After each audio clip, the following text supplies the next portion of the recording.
많은 사람들이 코로나19 사태로 피해를 보았고 상처를 입었습니다. 이러한 예기치 못한 코로나 사태로 우리 안동교구 농민들도 많은 어려움 중에 있을 텐데, 혹시 교구의 도움이 필요한 특별한 어려움이 무엇인지 얘기해 달라고 교구 농민 담당 안영배 신부님에게 부탁했더니 안동 간홍의 다음과 같은 어려운 사정과 도움을 요청했습니다. 코로나19 사태로 인한 안동 간홍의 현황을 간단히 정리했습니다. 학교 급식에 따른 상황입니다.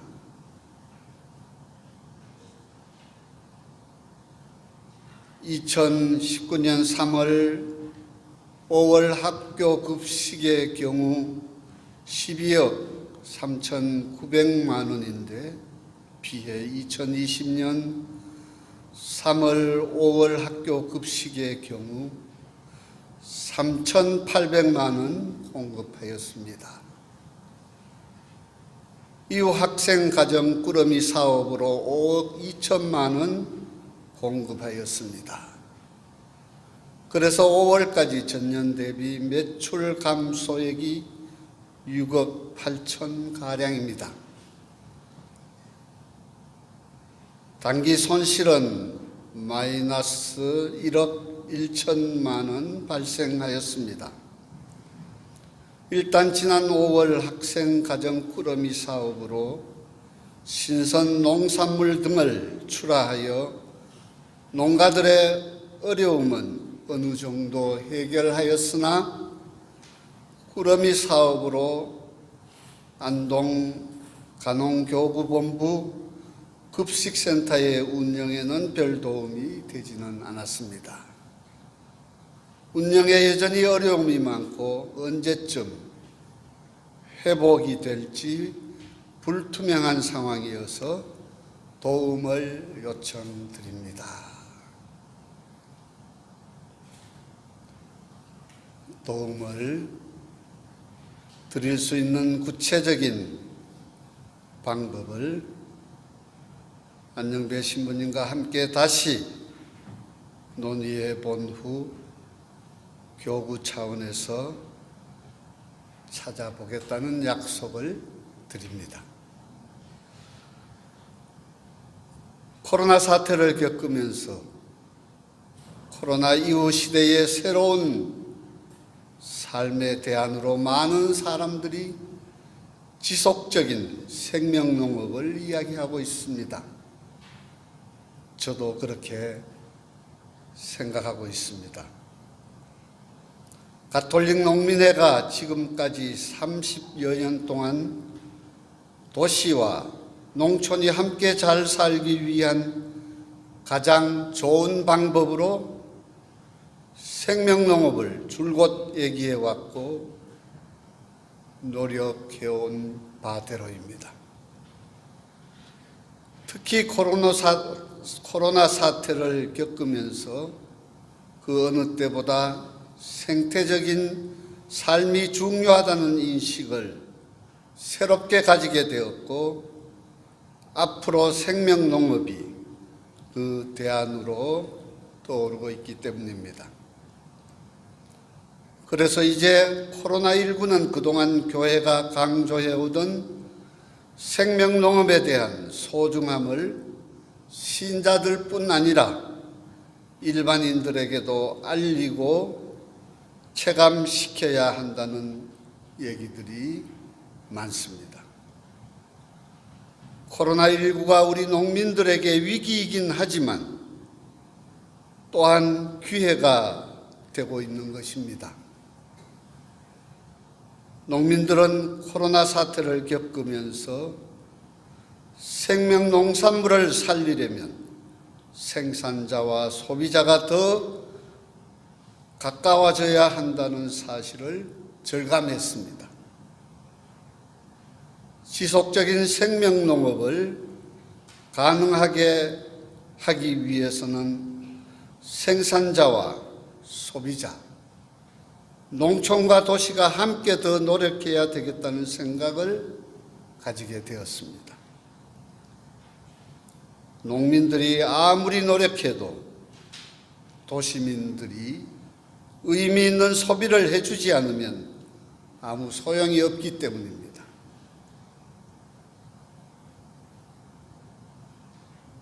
농경원이 지난 5월 20일에 발표한 코로나19 확산에 따른 농식품 소비 분야 영향 분석 현안 자료에 따르면 코로나 발생 이후 1,000명을 대상으로 진행한 소비자 설문조사에서 정체 응답자의 84.2%가 농식품 국내 생산 및 자급의 중요성에 공감했다고 합니다. 현재 우리나라의 식량 자급률은 23%로 세계 최하위 수준입니다. 앞으로 곡물 생산국들이 식량 수출을 통제할 경우 우리나라는 실제로 많은 어려움에 처하게 될 것입니다. 이러한 측면에서 앞으로 정부에서도 식량 안보, 식량 주권 확보 차원에서 농업에 대한 보다 적극적인 지원 대책이 분명히 있을 것입니다. 위기이지만 희망을 가질 필요가 있습니다. 농업에 대한 새로운 인식 확산에 도움을 줄 수 있는 의미 있는 자연농법 사례가 하나를 함께 살펴보고 싶습니다. 가톨릭 신문에 그 내용이 소개되어 있으니까 자세한 내용은 가톨릭 신문을 통해서 보충하시기 바랍니다. 의정부 교구 환경농촌3호위원회 위원장 신부님이 김규봉 신부님입니다. 위원회가 운영하는 도시농부학교가 있습니다. 도시농부학교는 파주 박달산 텃밭을 활용하면서 자연농법으로 농사를 짓는 체험을 통해 생태 친화적 농업에 대한 인식을 새롭게 하고 있습니다.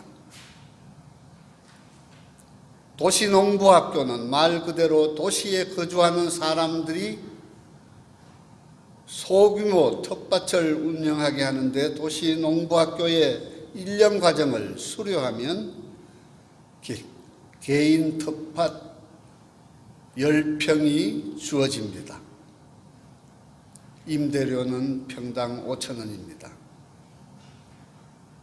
자연농법에 기반한 도시농부학교 과정을 수료하지 못하면 아무리 많은 돈을 지불해도 땅을 빌릴 수 없습니다.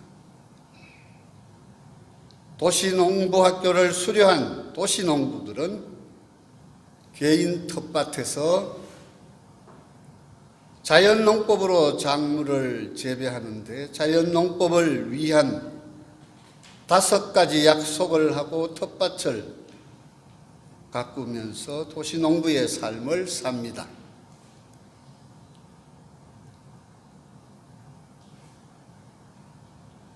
공동체의식 함양을 위해 공동 텃밭도 함께 관리하고 있습니다. 중요한 것은 자연농법을 위한 5가지 약속을 충실히 수행해야 하는데 그 약속이 어떤 약속인지 살펴보겠습니다. 첫째, 농사를 짓는데 땅을 갈지 않습니다. 둘째, 비료를 사용하지 않습니다. 셋째, 농약을 사용하지 않습니다. 넷째, 제초를 하지 않습니다. 다섯째, 비닐 덮개를 씌우지 않습니다. 여기 5가지 약속 중에서 비료를 사용하지 않고 농약을 사용하지 않는 것은 여느 유기농 농사 방법과 같습니다. 그런데 땅을 갈지 않고 풀을 뽑지 않으며 비닐 덮개를 씌우지 않는 것은 좀 이색적인 자연농법으로 보입니다. 어떻게 이런 농법을 적용하는지 좀 더 자세하게 살펴보겠습니다. 이 자연농법은 풀을 뽑지 않고 작물과 함께 작물 주변에 풀을 동반자로 무성하게 자라게 해서 파종부터 수확 때까지 그대로 두는 것이 특징입니다. 다만 풀이 작물의 광합성을 방해한다면 뽑지 않고 그냥 꺾어줍니다. 그래서 이 자연 농법에서 풀은 없어져야 할 잡초라는 말을 쓰지 않습니다.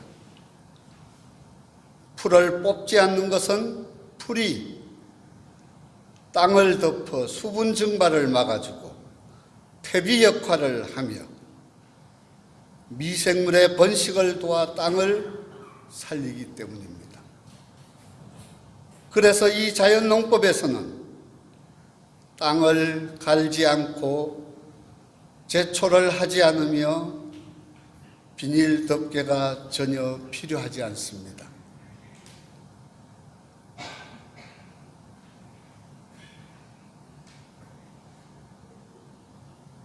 그래서 시간이 지나면서 풀은 무성하게 자라 다양한 생물들이 함께 사는 숲 생태계와 비슷한 모습이 됩니다. 박달산 텃밭의 이 자연농법은 바로 이러한 숲 생태계에서 동기를 얻은 것입니다. 기후위기에 직면한 오늘날 상황에서 또 이러한 생태적인 위기 상황은 지금의 코로나19 출현의 이유도 되기 때문에 이러한 자연 농법을 선택하고 실천하는 것은 후세에게 생명이 깃든 건강한 지구를 물려주기 위한 고민과 함께 나온 것입니다. 이런 농사를 지으며 도시농부들과 함께 하고 있으면서 도시농부학교 교장을 겸하고 있는 김규봉 신부는 이 자연농법의 의미를 이렇게 설명합니다. 관행적으로 해오던 농법은 기본적으로 기계를 사용하면서 농약과 비료를 줍니다. 농약은 독극물이요, 비료도 질소질이 과다하면 질병을 일으킵니다. 그래서 나온 것이 유기농인데 유기농도 화석연료를 이용한 기계를 사용하고 비닐 덮개를 씌웁니다. 지속 가능성의 고민 끝에 파종부터 수확까지 기계를 사용하지 않고 비닐도 덮지 않은 자연농법을 선택했습니다. 덧붙여 말씀드리자면 김규봉 교장 신부는 박달산 텃밭에 있는 3개의 논을 성가 소비녀의 수녀들, 의정부 교구 고양 주엽동 본당 신자들과 각각 하나씩 나누어 농사를 짓고 있습니다. 소개드린 자연농법의 사례는 제가 오늘 복음에 나오는 밀과 가라지 비유 이야기를 이해하는 데 큰 도움을 주었습니다. 하느님께서는 농부시지요. 가라지를 두면서 밀밭을 보호하시는 인자하신 분이시고, 심지어는 가라지를 밀로 변하게 할 수 있는 능력까지 가지신 분이십니다. 자연농법을 하는 사람들, 생명농업을 하시는 분들은 이러한 하느님을 믿기에 어려움 중에서도 끝까지 참고 견뎌서 구원의 월계관을 쓴다고 하느님께서는 오늘 위로해 주시는 것 같습니다. 가라지가 변해서 농작물에 이익이 되는 풀이 되고 거름이 되고, 또 하느님의 능력으로 가라지가 밀로 변화될 수 있다면 더 좋겠죠. 그래서 우리는 희망을 가집시다. 오늘 복음 말씀을 마음에 새겨봅니다. 아니다, 너희가 가라지들을 거두어 내다가 밀까지 함께 뽑을지도 모른다. 수확 때까지 둘 다 함께 자라도록 두어라. 아멘.